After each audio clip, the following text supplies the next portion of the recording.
Hello everyone, आपका स्वागत है मेरे मिनी ब्लॉग में। तो आज मैं मॉर्निंग में पहुंच गई थी यशी को स्कूल छोड़ने के बाद मार्केट, क्योंकि मुझे करनी थी थोड़ी बहुत शॉपिंग शादी से रिलेटेड। शॉपिंग करते करते मेरी नज़र पड़ गई पाइनएप्पल में, जो कि यशी बहुत दिनों से बोल रही थी हमारे नियर बाय मार्केट में कट करके नहीं देते, तो इसलिए यहाँ से मैंने पूरे कट करवा के लेके गई।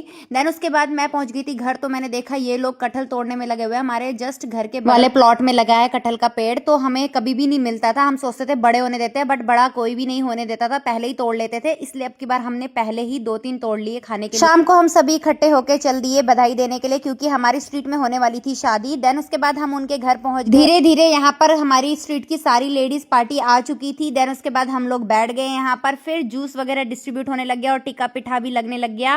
देन इसके बाद आ गई थी मुंह मीठा करने के लिए मिठाई, और यहाँ पर हम सभी बैठ गए थे। ऐसा लग रहा था आज हमारी स्ट्रीट की सारी लेडीज बधाई देने आ गई है एक साथ। जैसे ही मैं घर पहुंची तो मैंने देखा मम्मी भी गाँव से आ चुकी है शादी के लिए, और यहाँ पर मम्मी को आशीर्वाद मिल रहा था भारी भरकम। यहाँ इतने में इन्होंने पिला दिया था मम्मी को पानी वगैरह। दादी की आवाज सुनते ही यशी भी उठ चुकी थी, और फिर इनका लाड प्यार चल रहा था। बट दादी भूल चुकी थी यशी के लिए चीज लाना। इतनी धूप में बाहर जाना भी पॉसिबल नहीं था, तो हमने कर लिया था ब्लिंकिट, और यशी को बोल दिया ये दादी लेके आई है, तो इसमें से हमने इसको दे दी आइसक्रीम और चॉकलेट। तो यशी इसे देकर हो गई खुश। दादी का भी इसमें काम बन गया था। इतनी ही देर में यशी ने कर दी थी एक और आफत खड़ी। इसने यहाँ पर अपनी पायल को डबल करके पहन लिया, जिससे कि इसको टाइट होगी पैर में, और ये रोने लग गई, निकल ही नहीं रही थी। पापा ने बड़ी मुश्किल से प्लास वगैरह सब ने जुगाड़ कर लिया अपना अपना, और ये बहुत डर भी रही थी, तो इसलिए इजीली निकल भी नहीं पा रही थी। फिर दादी ने यहाँ पर ठीक कर दिया। शाम को हम सभी निकल पड़े थे घूमने के लिए आज एक साथ, और यहाँ पर एक के बाद एक घर बनने लग रहे हैं हमारी कॉलोनी में, और बहुत सारे स्टार्ट भी हो चुके हैं, और कम से कम 10 घर एक साथ बन रहे हैं। देन उसके बाद हम यहाँ शाम को घर आए तो यहाँ पर मम्मी लग गई कटहल काटने में, जो कि हमने पेड़ से तोड़े थे, और इनको काटना बहुत ही मुश्किल हो रहा था। देन उसके बाद यहाँ पर सभी लोग बैठे थे, तो मैंने इतने में चाय बना दी। यशी ने घूमते घूमते दादी से कलर करवा लिए थे परचेस, और यहाँ इसकी पेंटिंग स्टार्ट हो गई। देन उसके बाद यहाँ पर मैंने कर दिया था इन सब क्लीन अप शादी के लिए। आई होप आपको आज का व्लॉग पसंद आएगा। Okay bye.